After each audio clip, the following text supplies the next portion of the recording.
या संदर्भात अधिक माहिती देत आहेत अक्षय कुडकेलवार आमचे प्रतिनिधी आहेत आपल्यासोबत। अक्षय, आपण पाहतोय खरं तर कुणाल कामराचा ज्या हॉटेलमध्ये शो झाला त्याच हॉटेलमध्ये आता पालिकेचे काही अधिकारी पोहोचले आहेत। ते हॉटेल अधिकृत आहे की मग अनधिकृत आहे हे देखील तपासलं जातंय। सध्याचे अपडेट्स द्याल या प्रकरणासंदर्भातले।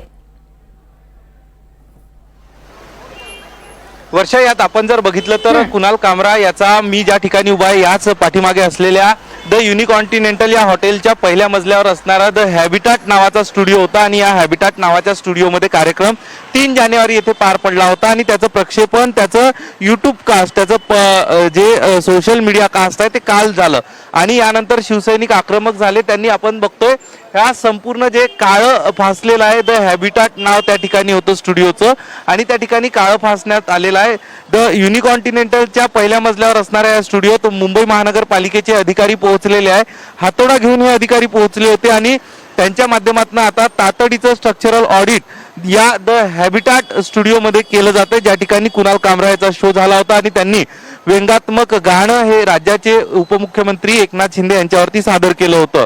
आणि काही वेळापूर्वी माहिती अशी मिळाली की त्या ठिकाणी काही अनधिकृत बोर्ड उभारण्यात आले होते, होर्डिंग्स आतमधल्या भागात उभारण्यात आले होते ज्याला महानगरपालिकेची परवानगी नव्हती।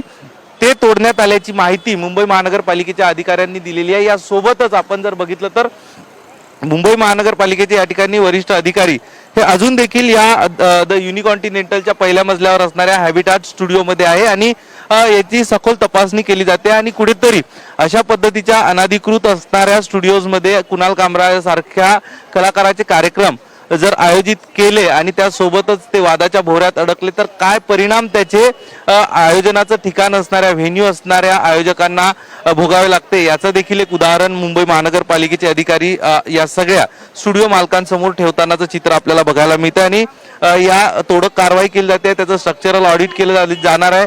येत्या काळात नोटिसेस देखील या स्टुडिओला बजावण्यात येणार आहे। या स्टुडिओ सोबतच इतर जे काय स्टुडिओ आहेत त्यांना देखील नोटिसेस हे सगळे बजावतील असं सांगितलं जातंय मुंबई महानगरपालिकेच्या माध्यमातून।